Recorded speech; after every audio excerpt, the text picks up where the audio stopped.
This is iFIBER 1 News. Here are today's top stories. Criminal justice students from the Columbia Basin and Wenatchee Valley Technical Skills Center were put to the test Tuesday during a skills competition in Moses Lake. Patients undergoing breast screening at Cascade Medical Center in Leavenworth now have a new, more colorful, more accurate tool at their disposal. 'Tis the season when that most brainy-looking and coveted of mushrooms starts popping up all over the understories of forested areas across the Evergreen State. The Moses Lake Chiefs softball team has been enjoying another successful season so far.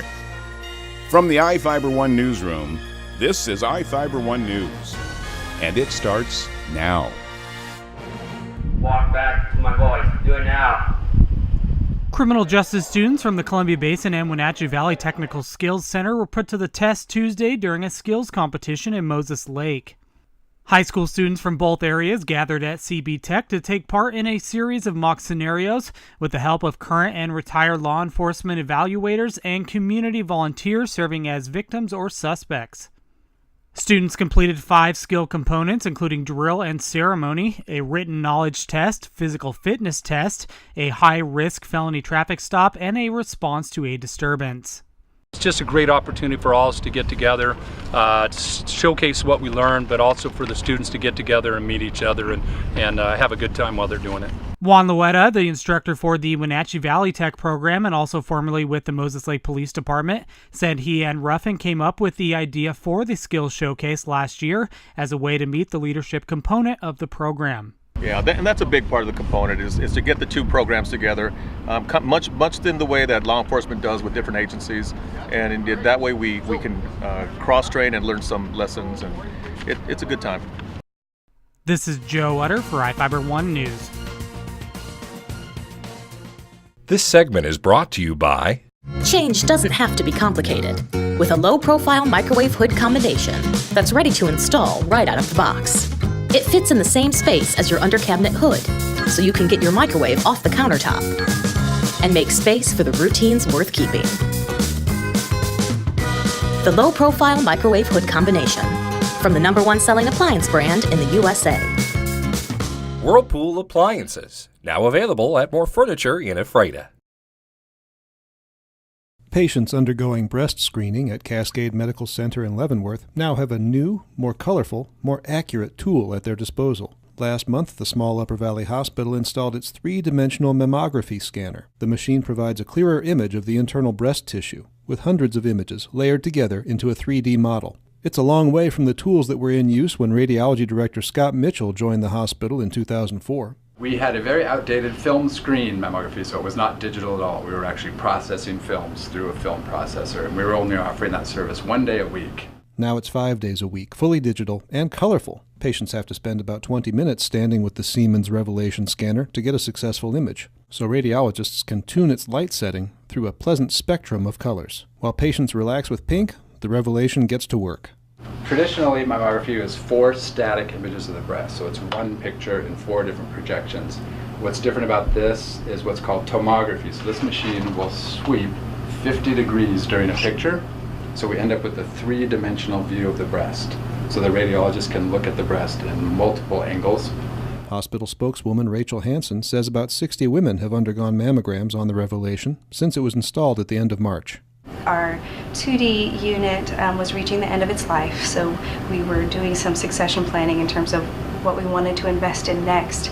And 3D technology is really kind of the way that the industry is going. The nonprofit Cascade Medical Foundation chipped in $100,000 of the $300,000 total cost. The results, Mitchell says, could save more lives. So we are 40% more likely to detect cancers early with this machine than with our prior machine. So it's a huge improvement in cancer detection. Big help for the physicians and the patients, of course. Mammograms are recommended every 2 years for women ages 50 to 74, and as recommended by your doctor in other stages of life. Jefferson Robbins, iFIBER 1 News. This segment is brought to you by... Your taste buds bored? Well, then bring them to Jay's Teriyaki. Not only does Jay's have a variety of teriyaki dishes, they also offer mouth-watering salads and sides. Call Jay's 509-764-5155. Jay's Teriyaki, located at 123 East Broadway in Moses Lake, because it's all in the sauce. 'Tis the season when that most brainy-looking and coveted of mushrooms starts popping up all over the understories of forested areas across the Evergreen State. Not only is this year's crop of morel mushrooms in Washington expected to be a bumper one, but it's also staging to send a record number of recreational hunters and commercial pickers alike trekking into the wild to forage for the fungal delicacy.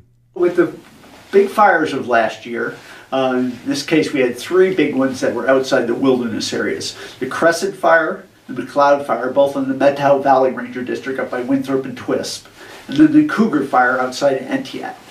And with these big fires, the next year we found that the morel seasons really popped.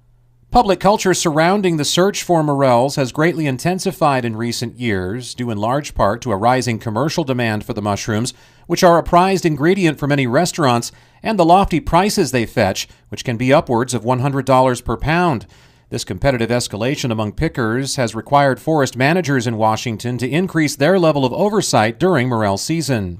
We've increased these foodies, we're getting more and more demand for the mushroom. So we try to manage it, because in the past, when it was unmanaged, there could be some conflicts among the users. So a lot of that money we take in goes to pay overtime for our law enforcement people, just to make things move smoothly there. And we also set up camps for them. In the past, the commercial operators have camped wherever they want to, and we're trying to minimize the environmental damage by putting them in specific spots. Along with the efforts to mitigate any potential skirmishes between rival morel hunters and lessen the harvest's environmental impacts, forest officials are also putting a greater emphasis on public safety this year, especially in and around the burn scars left by the region's large wildfires of 2018. People have to be aware anytime they go out in the woods. There's always hazards out there, especially in these burned areas. They should consult their weatherman, because if we get a big drop of rain, remember these soils are all denuded. There's not the vegetation to stop them, so it can be some flash flooding type events. And if you're out in the snags, you worry about the wind a little bit.